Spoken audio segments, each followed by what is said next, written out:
All right, we will continue with vectors. लेकिन आज की क्लास स्टार्ट करने से पहले एक कॉन्सेप्ट है वेक्टर्स का, जिसका एक क्वेश्चन मैं पिछली क्लास में करवा चुका हूं, but I want to revise that concept with the help of an example. Suppose A B एक वेक्टर है पूरा, और ये पूरा का पूरा वेक्टर, डबल एरो लगा रहा हूं, ये पूरा का पूरा वेक्टर है 5 क्यू। पूरा का पूरा वेक्टर 5 क्यू है, और बीच में आ गया अचानक से पॉइंट सी। बीच में अचानक से पॉइंट सी आ गया, और क्वेश्चन कहता है ए सी अपॉन सी बी बराबर है 3/2 के। तो what has the question introduced now? Ratio. Question ने रेशियो इंट्रोड्यूस कर दिया, जिसमें ए सी का रेशियो कितना है? 3। और सी बी का रेशियो कितना है? 2। ये लाइन बनाइए अपने रजिस्टर के अंदर, ये वेक्टर मार्क कीजिए, फिर मैं आपको बताता हूं क्या करना है।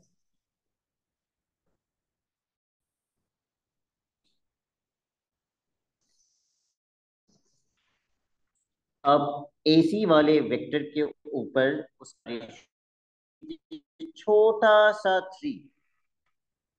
एसी का रेशियो 3 है ना, एसी पे 3 लिख दो छोटा सा, और सीबी के ऊपर सीबी का रेशियो लिख दो 2। फिर पूछ रहा हूं, ये 5 क्यू कौन सा वेक्टर था? ये पूरा ए बी था, और पूरा रेशियो कितना है? रेशियो 5 है, और वेक्टर 5 क्यू है। मुझे ए सी का वेक्टर बताइए कितना हो। अभी तो आप बहुत आसानी से बता रहे हैं।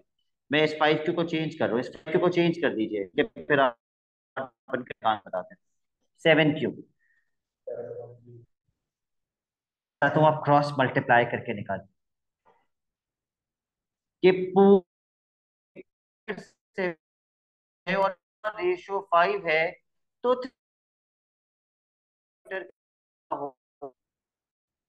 3 रेशियो वाला वेक्टर कितना होगा?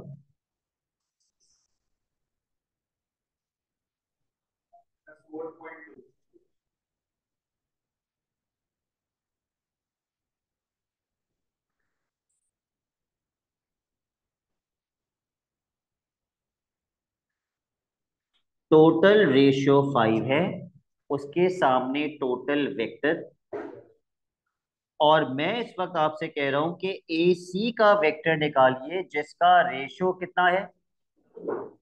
ए सी का रेशियो 3। उसके सामने क्या लिखेंगे? एच नहीं लिखेंगे। हम कौन सा वेक्टर निकाल रहे हैं? ए सी, तो उसके सामने ए सी लिखिएगा। Now cross multiply and find A C.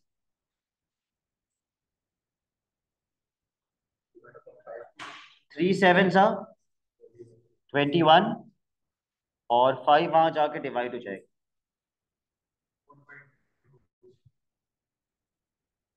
21 Q upon 5, और you can right 4.2 Q. The very same way, I want you to find the vector CB. CB का वेक्टर निकालिए क्रॉस मल्टीप्लाई कर।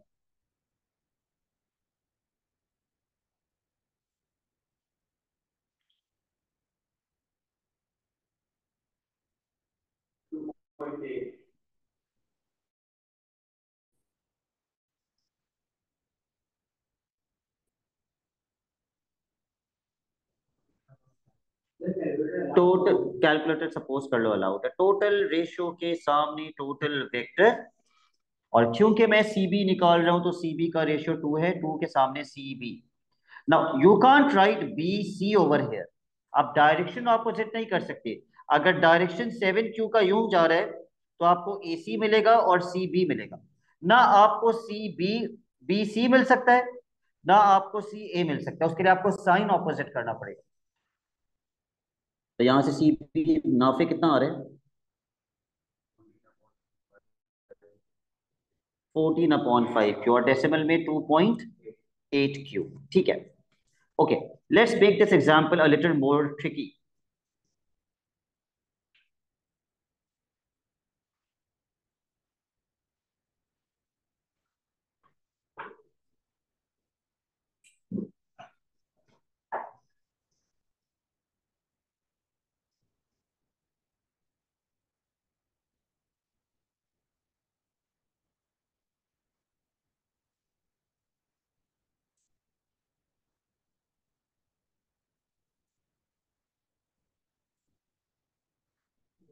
एक और example बनाइए। Now this is example number 2।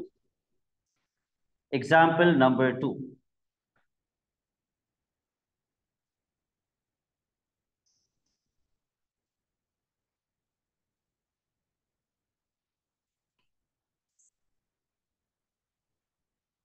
This is the new ratio which is given to you.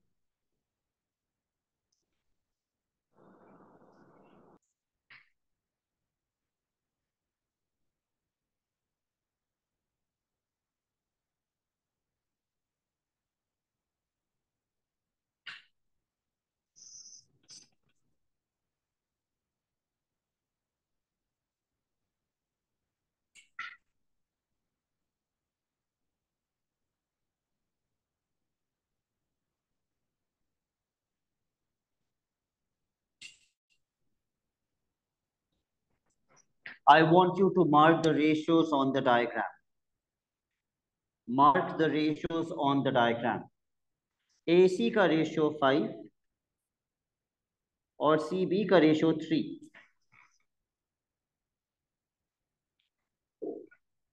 Find part 1, the vector AB.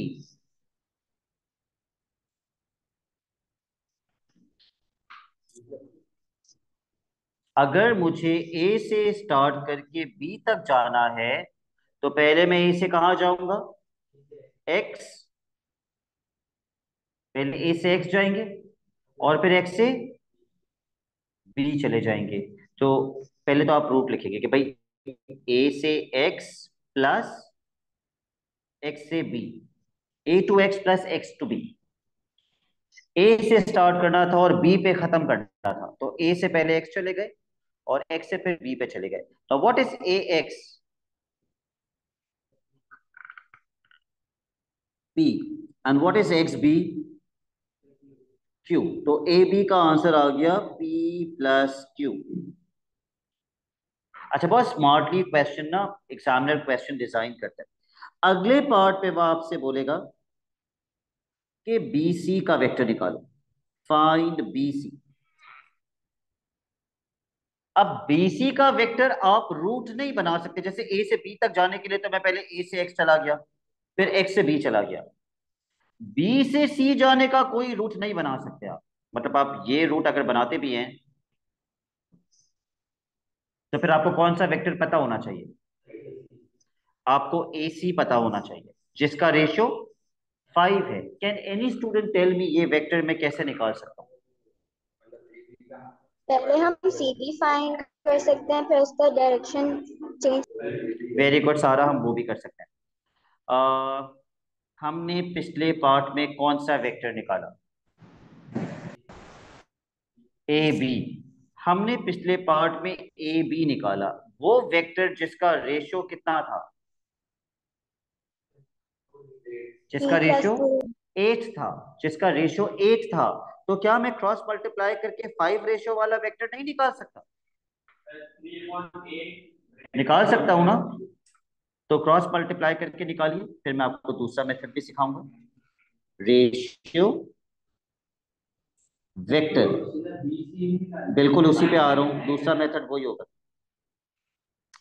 Total ratio 8 है, पूरा 8 है। और टोटल वेक्टर कितना है? P प्लस क्यू, जो पिछले पार्ट में हम ए बी निकाल चुके हैं। और अब मैं निकाल रहा हूं 5 रेशियो वाला वेक्टर। अगर मैं यहाँ 5 लिख रहा हूं तो सलमान मुझे यहाँ पे AC लिखना चाहिए या CA लिखना चाहिए?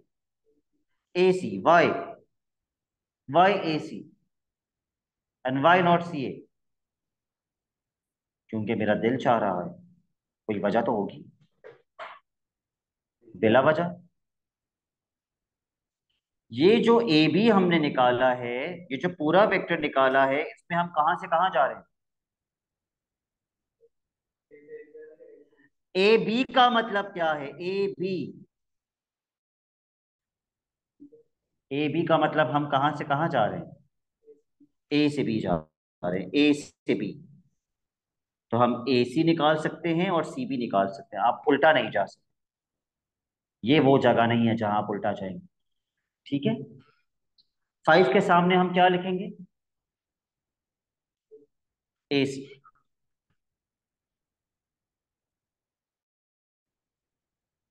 क्रॉस मल्टीप्लाई कीजिए और मुझे ए सी निकाल के बताइए कितना आ रहा है।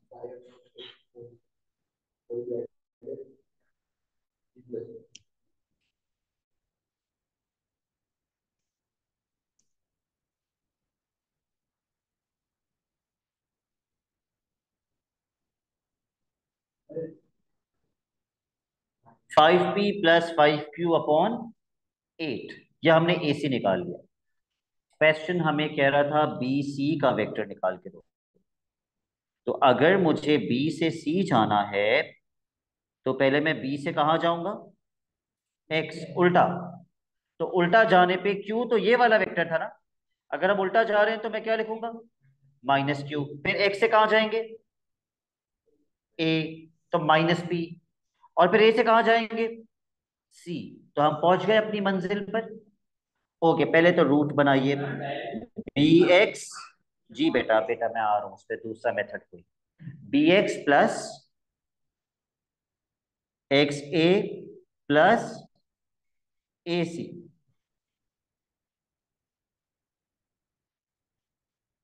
हम बी से एक्स गए, फिर एक्स से ए गए, फिर ए से सी चले गए। बी एक्स की जगह मैं क्या लिखूंगा? -p। ना फिर एक्स ए की जगह मैं क्या लिखूंगा? सॉरी, बी एक्स की जगह -q लिखेंगे। एक्स से ए जा रहे हैं उल्टा,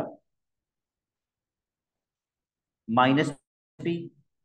और ए से सी मैं कितना निकाल चुका हूं? 5p + 5q/8। इसको सिंप्लीफाई कैसे करेंगे? एलसीएम लेंगे।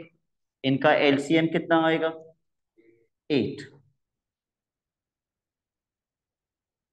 सबको 8 से मल्टीप्लाई करना पड़ेगा।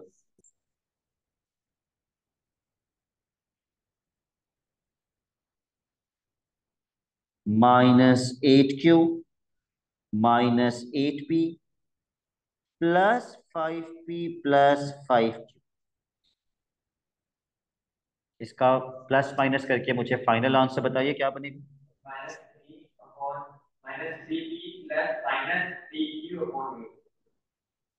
प्लस माइनस तो नहीं लगाएंगे आप, एक साइन लगाएंगे।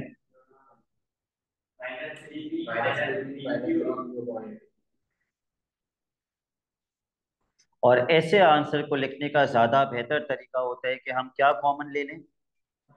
न्यूमरेटर में से -3 कॉमन ले लें, तो ब्रैकेट के अंदर क्या आएगा? p + q/8। अपॉन 8 को पूरे के नीचे 8 लिखने से बेहतर है आप शुरू में एक 8 लिख दें। अगर आपने शुरू में भी 8 लिख दिया है तो ये पूरे के नीचे ही है 8। ठीक है, it starts one and the same way. तो एक तरीका तो बीसी वाला वेक्टर निकालने का ये था, लेंथी वाला। This was the lengthy method. Now we will use the shorter method to find BC. यहां पे मैंने क्रॉस मल्टीप्लाई करके कौन सा वेक्टर निकाला था? ए सी। क्या मैं क्रॉस मल्टीप्लाई करके सी बी नहीं निकाल सकता था? मुझे पूरा वेक्टर कितना पता था? A B, p + q। इस पूरे वेक्टर का रेशियो कितना है? 8। क्वेश्चन मुझसे कौन सा वेक्टर मांग रहा है? बीसी। तो बीसी की जगह मैं सी बी निकाल लेता हूं, 3 रेशियो वाला वेक्टर। फिर उसका साइन चेंज कर दूंगा तो बीसी मिल जाएगा। तो पहले क्रॉस मल्टीप्लाई करके मुझे सी बी निकाल के बताओ। अभी आंसर मत करना। I want you to cross multiply and find C B.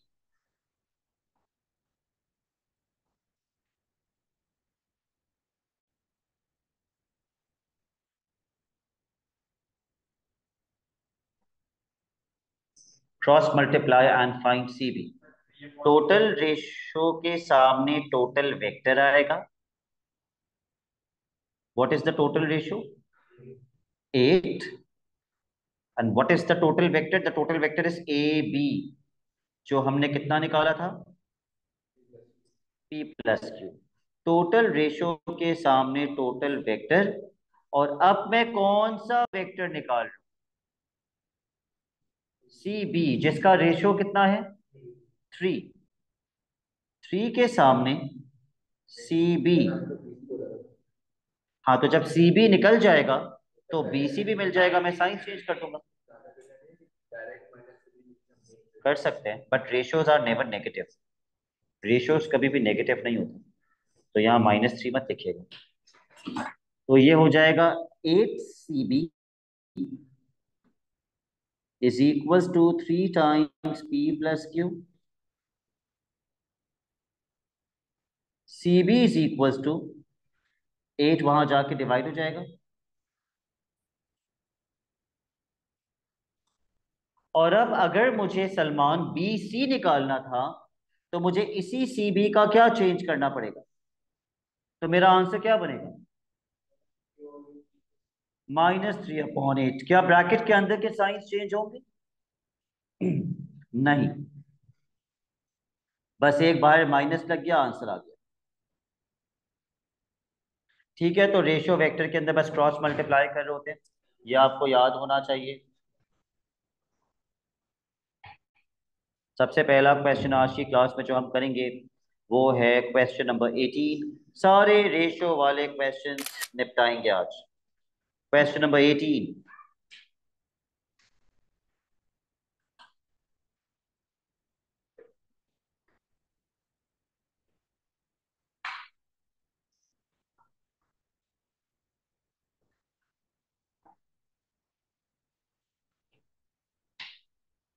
ठीक से पढ़ लीजिए question.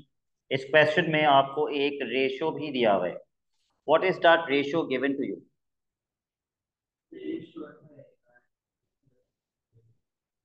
AC upon CB is equal to 2/1। इसका मतलब AC का रेशियो कितना है?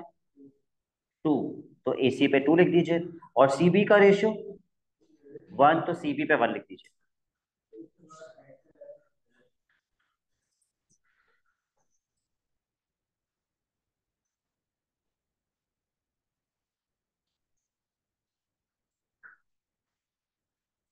सबसे पहले पार्ट में वो आपसे क्या मांग रहे हैं? AB।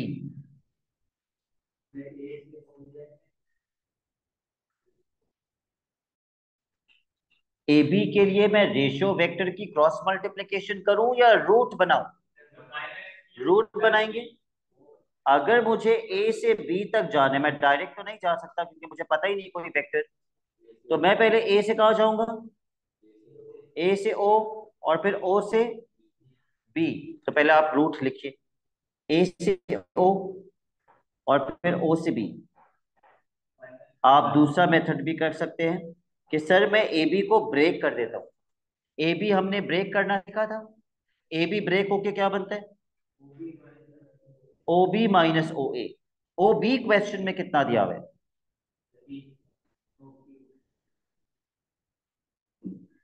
Q। और OA कितना दिया हुआ है? P। तो Q माइनस P। लेकिन खैर हम रूट बना के भी कर लेते हैं। अगर मैं A से O जा रहा हूं, मैं उल्टा जा रहा हूं, तो मुझे P की जगह क्या लिखना होगा? -P। और फिर O से B जा रहे हैं, अब तो उल्टा नहीं जा रहे ना, आप उसी डायरेक्शन में जा रहे हैं, तो मुझे क्या लिखना होगा? +Q। तो ये AB आ गया मेरे पास।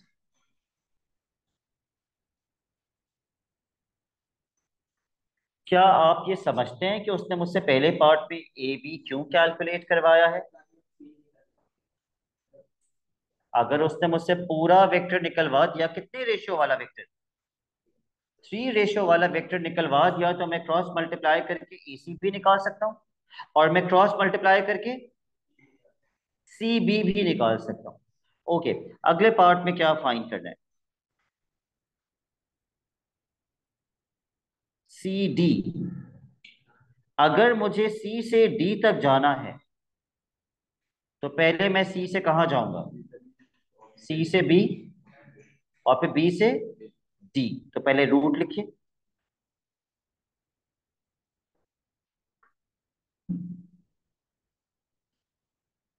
और फिर आगे सॉल्व करने से पहले we have missed some information.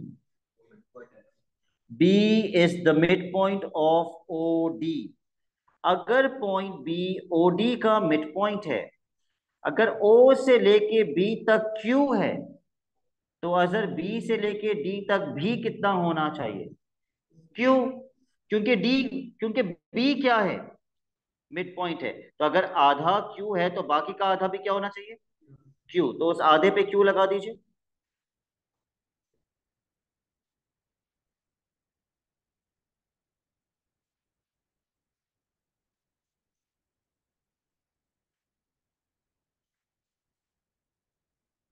और वापस से इस क्वेश्चन पे आ जाइए। इन दोनों में से बी डी तो मुझे पता है क्यू के बराबर है। मुझे कौन सा वेक्टर नहीं पता? मुझे सी भी नहीं पता। और पूरा कितना है? तो 3 रेशो है ना, टोटल रेशो 3 है। तो 3 रेशो का वेक्टर तो मुझे पता है। तो क्या मैं 1 रेशो का वेक्टर नहीं निकाल सकता? क्रॉस मल्टीप्लाई करके निकाल सकता हूँ, निकालिए। अगर पूरा 3 रेशो का वेक्टर मुझे पता है तो 1 रेशो का वेक्टर क्रॉस मल्टीप्लाई करके निकालिए।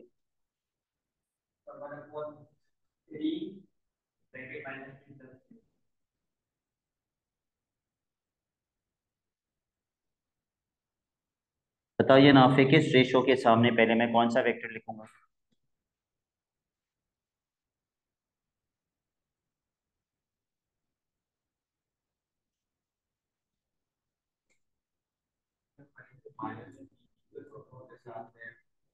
थ्री के सामने माइनस बी प्लस क्यू, और मैं निकालना चाह रहा हूँ सी बी।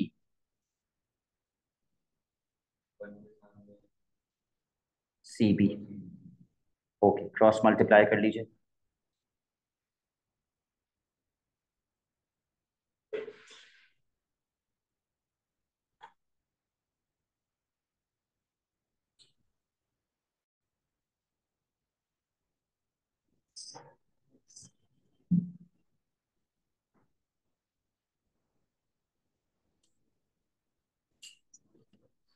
अब इसको सॉल्व करके आंसर निकाल दीजिए।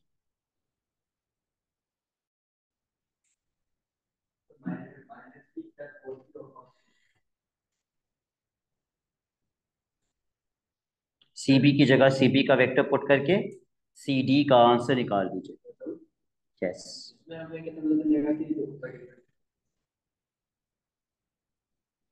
वो भी हमें बताया हुआ है कि वो ओसीपी एरो बनाया हुआ है उसने। लेकिन हम बीसीसी का एरो नहीं बनाया हुआ, तो हमें कैसे पता चलेगा वो ऊपर जाने? किसका एरो नहीं बना हुआ? बीसीसी का एरो नहीं बना हुआ है। बी से सी का एरो नहीं बना हुआ, ओके। हमने जो वेक्टर निकाला था वो कौन सा था? A B. हम यही यूज करके क्रॉस मल्टीप्लाई कर रहे हैं। ये क्वेश्चन के एरो नहीं बना हुआ तो हमें कैसे पता चलेगा कि इसका पॉजिटिव है किसका नेगेटिव है? वही तो बता रहा हूँ। ये जो था ए बी, ये नीचे से ऊपर जा रहे थे या ऊपर से नीचे? ये सब पर नीचे से ऊपर जा रहे हैं, तो वो बाकी एरोस भी यूं ही लगेंगे। और फिर अगर आपको उल्टा जाना है तो आपको वेक्टर का साइन चेंज करना पड़ेगा।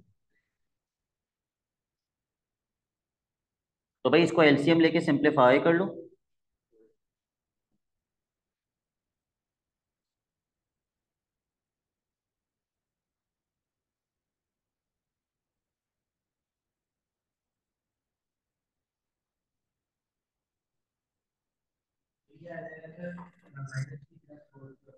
यस। लेकिन इसको थोड़ा इंग्लिश स्टाइल में भी लिख सकते हैं आप। वैसे तो ये सही है, लेकिन इसका इंग्लिश स्टाइल क्या होगा? आप 1/3 बाहर कर दें और ब्रैकेट में लिख दें -p+4q। मतलब दोनों आंसर सेम है, लेकिन ये ज्यादा बेटर तरीका है लिखने का।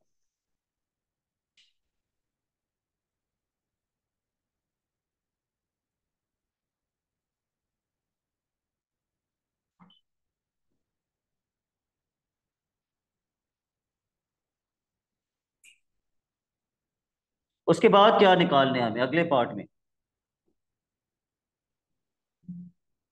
E D. अब हमें ई से डी जाना है, ई से डी। अच्छा ये भी मैंने मिस कर दिया था। E is the mid point of O A. पूरा ओ ए कितना दिया हुआ है? तो अगर ई मिड पॉइंट है तो ओ ई कितना होगा? आधा आधा ब्रेक हो जाएगा। तो जब पी आधा आधा ब्रेक होगा तो कितना कितना बनेगा? Half P, half P. यानी कि ओ से लेके ई तक कितना होगा? Half P. और ई से लेके ए तक हाफ पी, क्योंकि टोटल कितना दिया हुआ था? टोटल पी दिया हुआ था। ठीक है। अच्छा ई डी निकालना है, ई से डी जाना है, ई से स्टार्ट करना है और डी पे खत्म करना है। तो पहले मैं ई से कहाँ जाऊंगा?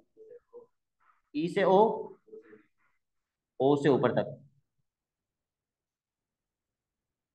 तो माइनस हाफ पी, उल्टा जा रहे हैं ना, प्लस कितना क्यू? Two Q. पहले रूट लिखूंगा मैं। ई से ओ और फिर ओ से D. E O minus half P, O से डी तक कितना क्यू बनता है? Two Q.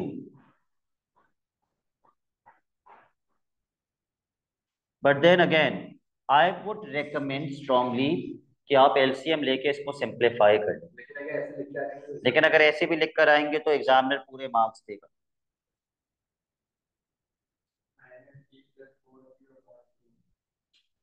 If you take out LCM तो वन और टू का एलसीएम होता है टू।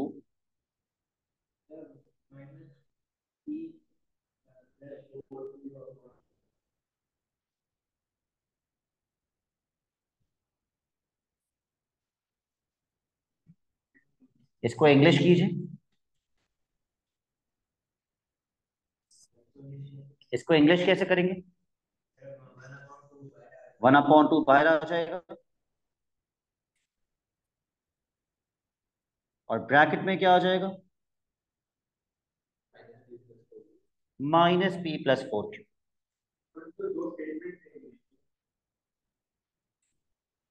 उस पर अभी हम आ रहे हैं। यहां तक सबने कंप्लीट कर लिया।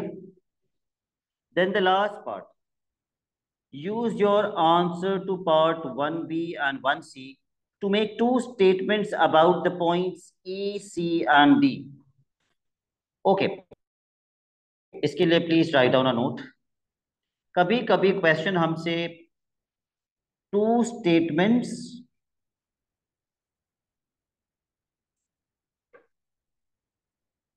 या फिर टू फैक्ट्स मांगता है। कभी कभी क्वेश्चन हमसे दो स्टेटमेंट्स या दो फैक्ट्स मांगता है। ऐसे दो तीन क्वेश्चंस हैं पास पेपर्स के अंदर। तो ऐसे क्वेश्चंस को कैसे करते हैं? सबसे पहला फैक्ट हमेशा या तो होगा पैरेलल या होगा कोलिनियर। मतलब या तो वेक्टर्स पैरेलल होंगे या फिर पॉइंट्स कोलिनियर होंगे, वो देख के पता चल जाएगा। दूसरा फैक्ट, पैरेलल हो या कोलिनियर हो, हमेशा किसी एक साइड पे क्या लग जाता है? के। हम लोग पिछली क्लासेस में कितना पढ़ते हुए आए हैं वेक्टर्स के अंदर, पैरेलल में भी किसी एक साइड पे के लगता है और कोलिनियर में भी के लगता है। तो दूसरा फैक्ट, आप के की वैल्यू निकालेंगे, value of K. You will find the value of के।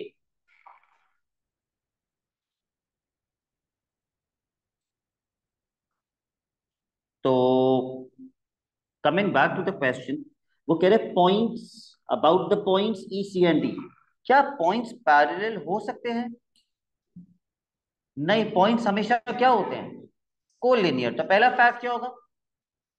ई C and D are collinear. ये 2 मार्क्स का होता है।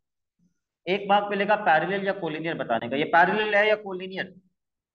कोलिनियर। तो लिखिए E C and D are collinear. पहला statement. This is part 2।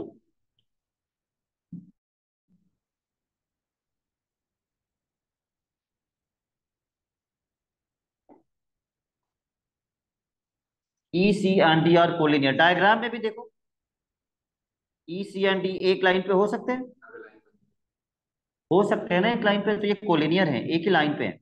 E C and D are collinear. और collinear में भी हम किसी एक साइड पे क्या लगाते हैं, के। अब इधर देखो, अगर E C and D collinear है तो मैं यूज कर सकता हूं E C is equal to K times of E D. मैं यूज कर सकता हूं E C is equal to K times of C D. Yes, मैं किसी की भी जगह पे के लगा सकता हूं। तो मुझे कौन सा यूज करना चाहिए इनमें से? जो सवाल में वेक्टर्स मैंने निकाले हुए हैं, कौन कौन से निकाले हुए हैं? सी डी निकाला हुआ है और ई डी निकाला हुआ है। बेटा ये कितने पॉइंट्स हैं? 3 है ना? तो आप कोई से भी 2 यूज कर लें। आप ई सी सी डी यूज कर लें, आप ई सी ई डी यूज कर लें, आप ई डी ई सी यूज कर लें, आप E D C D use कर लें, आपकी मर्जी। हमने कौन से 2 वेक्टर्स निकाले हुए हैं? ई डी और सी डी। इस लाइन पे मेरे पास ई डी और सी डी निकला हुआ है, तो फिर मुझे कौन से यूज करना चाहिए? E D is equal to K times of C D. या फिर आप ये भी यूज कर सकते हैं, you can write C D is equal to K times of E D. आप ये भी लगा सकते हैं, कोई मसला नहीं है। अप्लाई द प्रॉपर्टी और के की वैल्यू निकालिए, जो दूसरा फैक्ट है, दूसरा स्टेटमेंट है, के की value.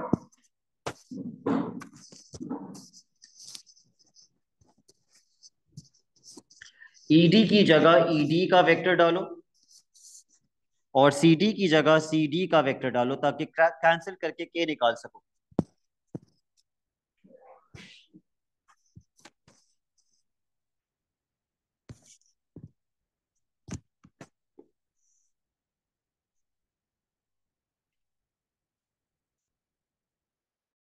ED is equal to K times of CD. ED हमने कितना निकाला था?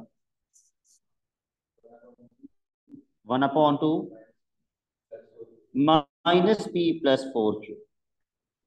के टाइम्स ऑफ सीडी हमने कितना निकाला था? 1/3 माइनस पी प्लस 4 क्यू।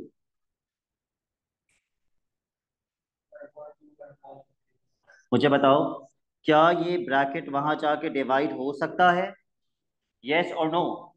जब ये ब्रैकेट वहां जाके डिवाइड होगा तो ब्रैकेट से ब्रैकेट कैंसिल हो जाएगा। अब क्या आपको वजह समझ आती है इंग्लिश स्टाइल में लिखने की? एलसीएम लेके क्यों सिंप्लीफाई किया मैंने आखिर तक? ताकि एंड में ब्रैकेट से ब्रैकेट क्या हो जाए, कैंसिल हो जाए। और वो हमेशा होगा, ब्रैकेट से ब्रैकेट कैंसिल, ताकि किसकी वैल्यू मिल जाए? के की। के मल्टीप्लाई बाय 1/3 क्या होता है? व्हाट इज के मल्टीप्लाई बाय 1/3? k/3। 3 को वहां भेज दो।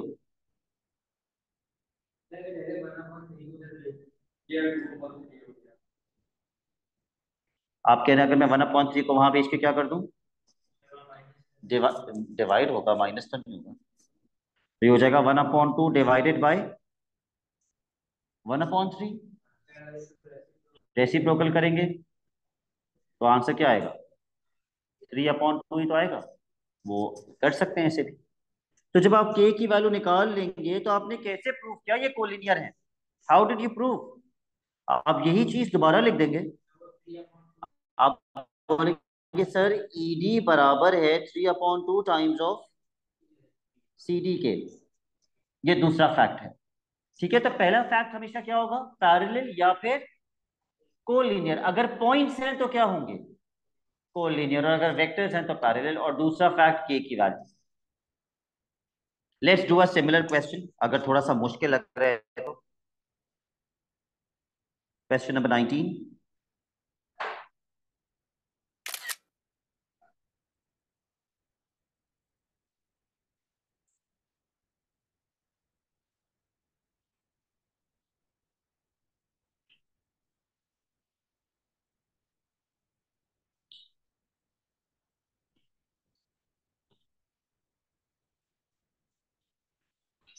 पहले पढ़ो क्वेश्चन।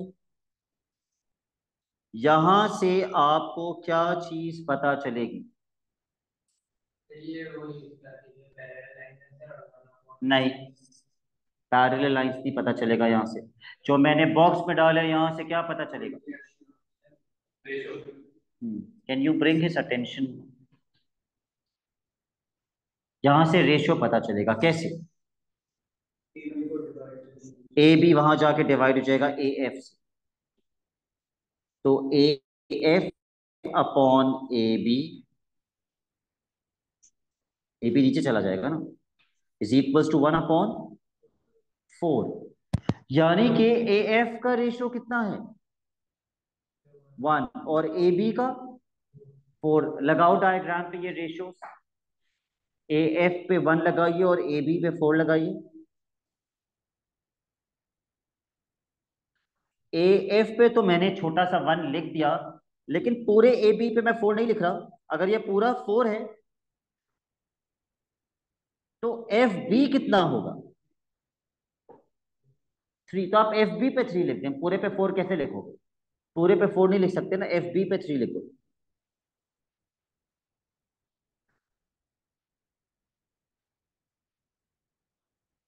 तो मैं आगे क्वेश्चन नहीं पढ़ रहा। अगर मुझे 1 रेशियो वाला वेक्टर पता है कि पी के बराबर है, तो 3 रेशियो वाला तो मैं डायरेक्टली बता सकता हूं कितना होगा, 3p। लेकिन फिर भी अगर आपको क्रॉस मल्टीप्लाई करना है तो आप क्रॉस मल्टीप्लाई कर लें, आंसर 3p ही आएगा। अगर 1 रेशियो वाला वेक्टर p है तो 3 रेशियो वाला 3p आएगा। तो इसके ऊपर 3p लिख दीजिए जी। नाफे ई अगर मिड पॉइंट है, इस पूरे वेक्टर का ई मिड पॉइंट है, ए ई कितना दिया हुआ है आपको? क्यू। तो ई सी कितना होगा? क्यू, क्योंकि ये मिड पॉइंट है। तो ई सी पे भी हम क्यू लिख देंगे। ठीक है, अभी अभी we don't know what the question is, वो हम बाद में पढ़ते हैं कि पार्ट ए में हमें निकालना क्या है। A part 1, what are we finding? F C. F C का मतलब है मुझे एफ से स्टार्ट करना है और सी तक जाना है। तो पहले एफ से हम कहाँ जाएंगे? ए। फिर ए से सी। तो पहले आप रूट लिखें, F C is equal to F से ए प्लस ए से सी। अगर एफ से सी जाना है तो सलमान कह रहे हैं F B plus B C कर देते हैं। एफ बी तो पता है लेकिन बी सी नहीं पता, तो फिर आप फंस जाएंगे। इसलिए ये वाला रूट मत लीजिएगा। एफ ए की जगह में क्या लिखूंगा Mikail?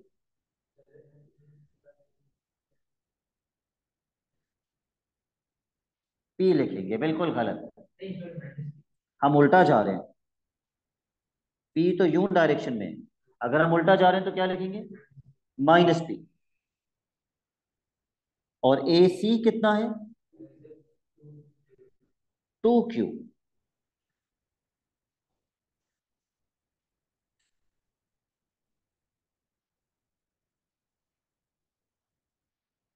Part 2, what are we finding? The vector B C. अगर शेरोज मुझे बी से सी तक जाना है तो पहले मैं बी से कहां जाऊंगा? बी से ए और ए से C. Okay, B A plus A C.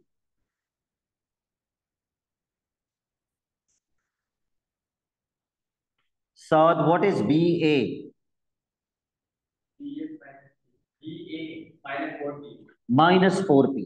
B से ए तक उल्टा जा रहे हैं, -4p। एंड साथ what is a C? 2q। इस पे से मुझे कुछ कॉमन नजर आ रहा है, 2 कॉमन है, तो ब्रैकेट में क्या आएगा?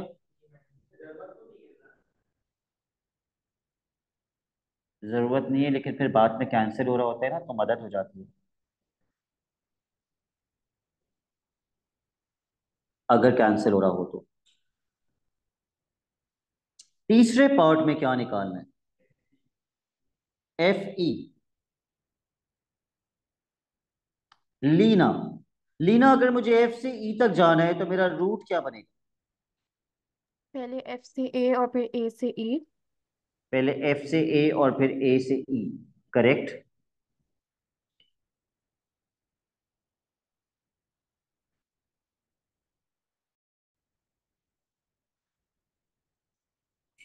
What is F A? Minus P minus B plus A E Q. Q. ठीक है, अब आगे आते हैं क्वेश्चन में। Please read this sentence. What is the meaning of produced? BC produced का मतलब क्या होता है? नो, प्रोडक्ट का मतलब मल्टीप्लाई होता है, प्रोड्यूस्ड का मतलब थोड़ी मल्टीप्लाई होता है। What is the meaning of BC produced? BC extended. Produced means extended, उसको और एक्सटेंड किया है। Such that B D is equal to K times of B C. इन्होंने के क्यों लगा दिया? B D is equal to K times of B C क्यों बोला? क्योंकि ये तीनों पॉइंट्स क्या थे? कोलिनियर थे, इसीलिए उन्होंने के लगा दिया। Express F D in terms of के पी एंड क्यू। अगर मुझे एफ डी निकालना है, यानी कि मुझे एफ से डी तक जाना है, तो मैं पहले एफ से कहां जाऊंगा? बी, एफ से बी, एफ से बी और फिर बी से डी। डी। क्योंकि बी डी तो दे दिया ना उसने, उसने बता दिया बी डी किसके बराबर है, बी डी पता है अब आप। तो एफ से बी जाइए और फिर बी से डी जाइए। अब बच्चा बोलते सर ऐसे क्यों नहीं जा रहे? एफ से ए, फिर ए से सी, फिर सी से डी। क्या मुझे सी डी पता है? नहीं, उसने मुझे क्या दिया है? उसने बी डी दिया है। तो मैं वो रूट फॉलो करूंगा जिसमें बी डी आता है। तो बी डी किस रूट में आता है? F B plus B D. मुझे याद रखो, मुझे जाना कहां से कहां तक है? जाना कहां से कहां तक है? एफ से डी तक। तो एफ से स्टार्ट करके डी पे खत्म करना है। तो एफ से बी चले जाओ और फिर बी से डी चले जाओ।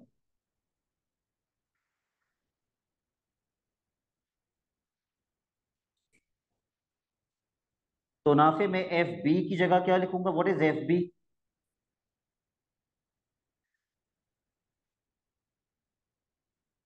डायग्राम पे नजर आ रहा है एफ बी कितना है? 3p।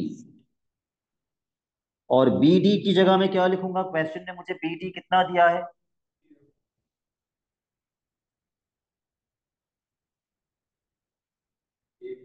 के टाइम्स ऑफ बी सी। अब मसला क्या है? मुझे बी सी नहीं पता, या क्या मुझे बी सी पता है? मैंने निकाला था, किस पार्ट में निकाला था? पार्ट टू में बी सी का आंसर निकाला है। तो लिख दो बी सी की जगह उसका आंसर।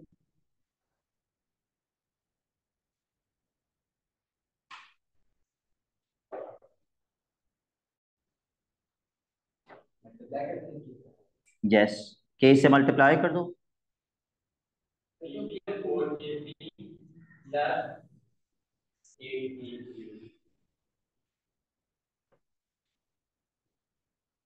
मल्टीप्लाई विथ के। प्लस के बाद आपने क्या बोला? 8 कहां से आ गया? यस, -4 के पी प्लस 2 के क्यू। बस ये आंसर है। कुछ प्लस माइनस हो सकता है इसमें? कुछ भी प्लस माइनस नहीं हो सकता, ये आपका आंसर है। उसने बोला था आंसर निकालो इन टर्म्स ऑफ के पी एंड क्यू, तो मेरे आंसर में के पी एंड क्यू आना चाहिए। और है, बिल्कुल आ रहे हैं। So this is my answer for FD. आपकी मर्जी, आप चाहें तो P को कॉमन ले सकते। Part 2,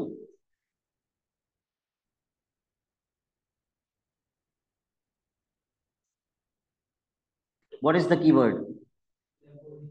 collinear. जब कोलिनियर होता है तो क्या लग जाता है?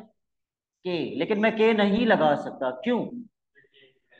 क्योंकि सवाल में ऑलरेडी के है।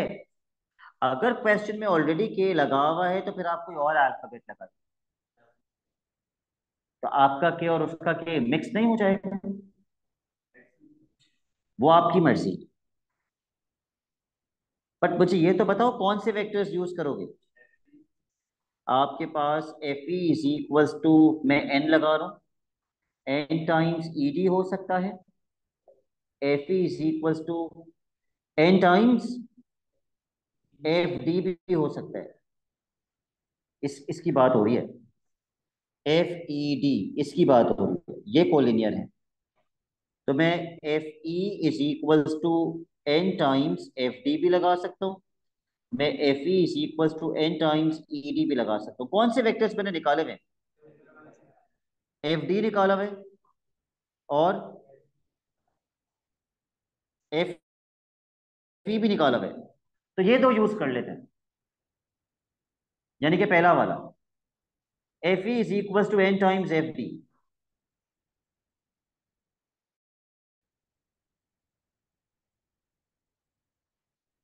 Please start putting in the vectors. F E के अंदर एफ ई का वेक्टर डालिए, एफ डी के अंदर एफ डी का वेक्टर डालिए, ताकि आपको एन भी मिल जाए और के भी मिल जाए, so that you can find n and k.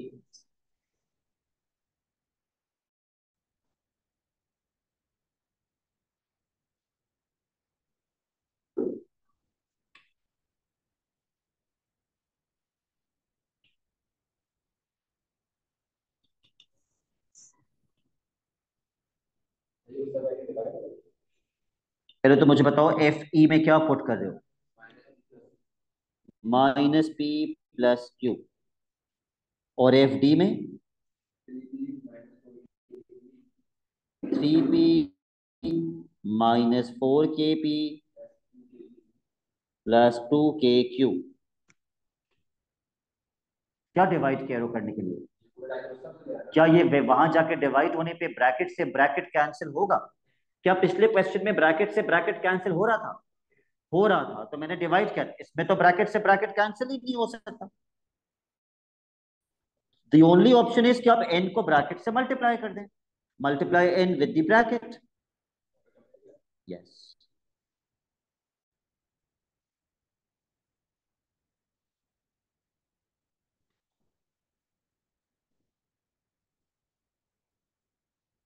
अब तो मेरे समझ ही नहीं आ रहा क्या करें। लेट्स कंपेयर, पर कंपेयर कैसे करें? What do I compare with what? Let's compare p with p and let's compare q with q। Equals to से पहले क्या लिखा हुआ है? Minus p। और इक्वल्स टू के बाद p वाली टर्म्स कौन सी हैं? 3np minus 4knp। तो मैंने p वाली टर्म्स को p वाली टर्म से इक्वेट कर दिया। आप ऐसा कर सकते हैं बिल्कुल, इसमें कोई मसला नहीं।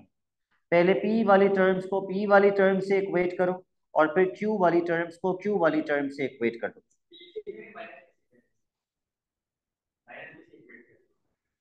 p वाली टर्म को जब मैं p वाली टर्म से इक्वेट करूंगा तो मेरा आंसर आएगा minus p is equal to 3np minus 4knp।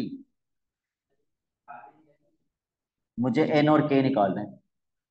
अच्छा, अब आप क्या करेंगे? आप n कॉमन नहीं लेंगे, खुदा ना खास्ता, आप p कॉमन लेंगे। क्यों? क्यों मैंने p कॉमन लिया, कोई बता सकते हैं? P और P ताकि कैंसिल हो ये जाएंगे। p, यस, जब ये p वहां जाके डिवाइड होगा तो p से p कैंसिल हो जाएगा। p कम से कम कुछ तो खत्म हुआ, कम से कम p तो खत्म हुआ। Now you are left with minus 1 is equal to, minus P upon Q हो जाएगा ना। हाँ, 3 माइनस के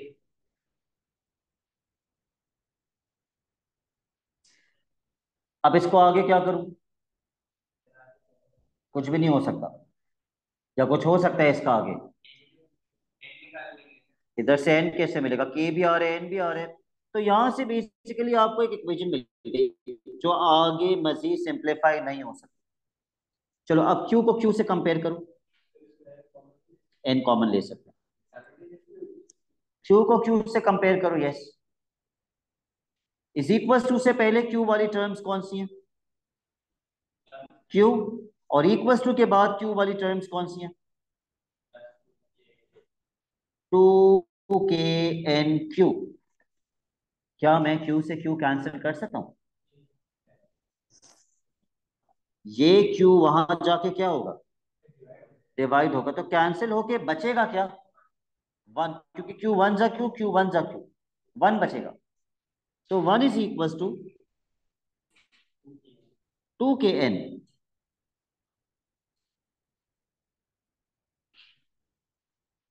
अब क्या करूं? किसी एक को सब्जेक्ट बना लेते हैं। आप बताइए किसको बनाने, मैं उसी को बना देता हूं। पहली इक्वेशन से या दूसरी इक्वेशन से? दूसरी इक्वेशन से किसको सब्जेक्ट बना दूं? एन को बना दूं तो के वहां जाके डिवाइड हो जाएगा, टू के वहां जाके डिवाइड हो जाएगा। मैंने एन को सब्जेक्ट बना दिया, टू के वहां ले जाके डिवाइड कर दिया। अब ये एन की वैल्यू आप इस एन में भी पुट करेंगे और इस एन में भी पुट करेंगे। Let's solve them simultaneously. Put कर दो एन की वैल्यू।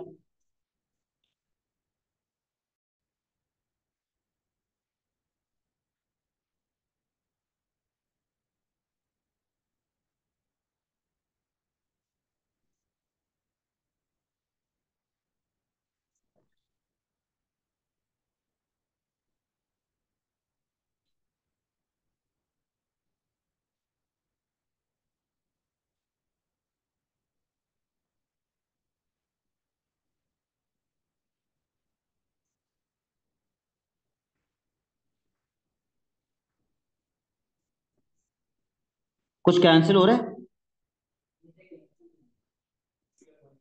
You टू के can, फोर के। yes, you can cancel this, but I am not canceling it out for a reason. मैं क्यों नहीं कैंसिल कर रहा? Can anybody tell me? ताकि मुझे एलसीएम लेने में आसानी हो जाए। दोनों के डिनोमिनेटर्स टू के है ना, तो एलसीएम लेने की जरूरत ही नहीं पड़ेगी। मैं एक ही बार टू के लिख दूंगा पूरे के नीचे, इसको वहां मल्टीप्लाई कर दो।